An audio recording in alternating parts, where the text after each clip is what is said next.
Hello everyone, আসসালামু আলাইকুম। আজকে আমি এসেছি ব্যতিক্রম একটি জিনিস দেখতে।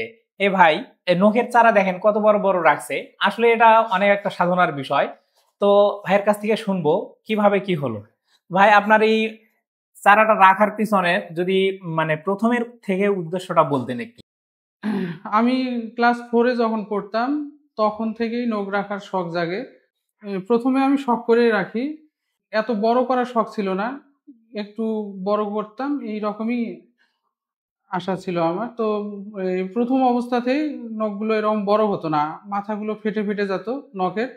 তো এরকম ফেটে যাওয়ার পরেও আমি আশা ছাড়িনি। আমি আরো চেষ্টা করতাম যে আরো যদি একটু বড় করা যায় নখগুলো।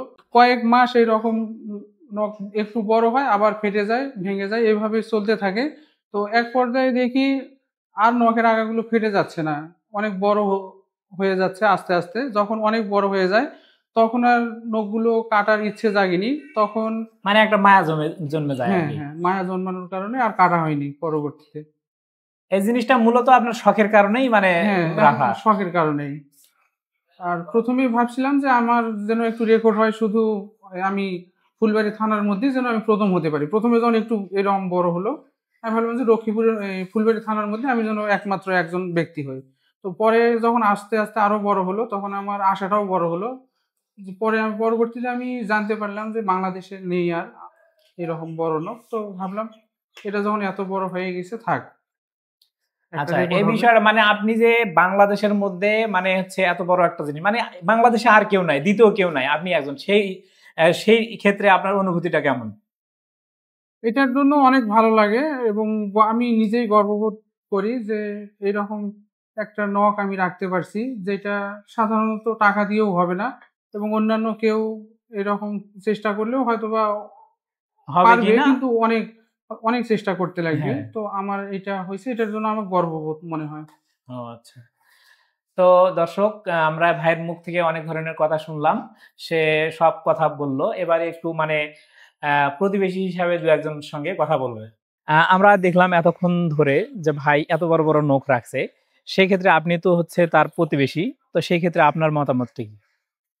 আমার মতামত যে প্রতিবেশী হিসেবে যে আঙ্গুলের চারাটা যে রাখছে, হুম, সর্বপ্রথম বলি যে এটা আমাদের এলাকার জন্য একটা গর্বের বিষয় এবং একদিক দিয়ে আবার অনুপ্রেরণা। এই যে ৩৩ বছর আমরা বলতেছি এটাই সঠিক, আপনারাও জানতেছেন। তো ৩৩ বছর একটা কাজকে লালন পালন করা একটা মানব জীবনে একটা মানুষের পক্ষে এটা কি খুব সিম্পল বিষয় না, হুম। খুব ইজি বিষয় না। তো তার একটা আঙ্গুলের চারা, সেটা দিয়ে যে অনেক কিছু সে লাভবান হবে, আর্থিক বা কর্ম বা অন্য কিছু পাওয়া এরকম না। পাওয়াটা কি তার একটা স্বপ্ন, একটা সাধনা, সে সফল।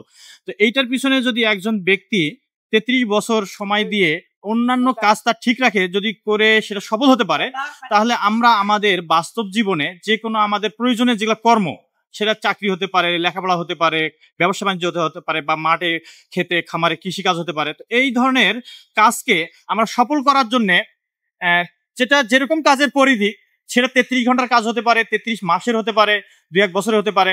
সেটাকে যদি আমরা মন থেকে এরকম স্বপ্ন আকারে ধরে নিয়ে এবং আগ্রহের যদি কাজটাকে করি, তাহলে মনে হয় প্রতিটা মানুষের ভালো কাজের প্রতিটাই সফল হওয়া সম্ভব।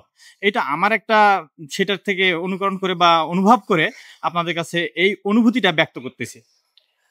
দর্শক, ধন্যবাদ ভাইকে। সে তার সুন্দরভাবে পরিবেশন করেছে তার কথাগুলো। ধন্যবাদ।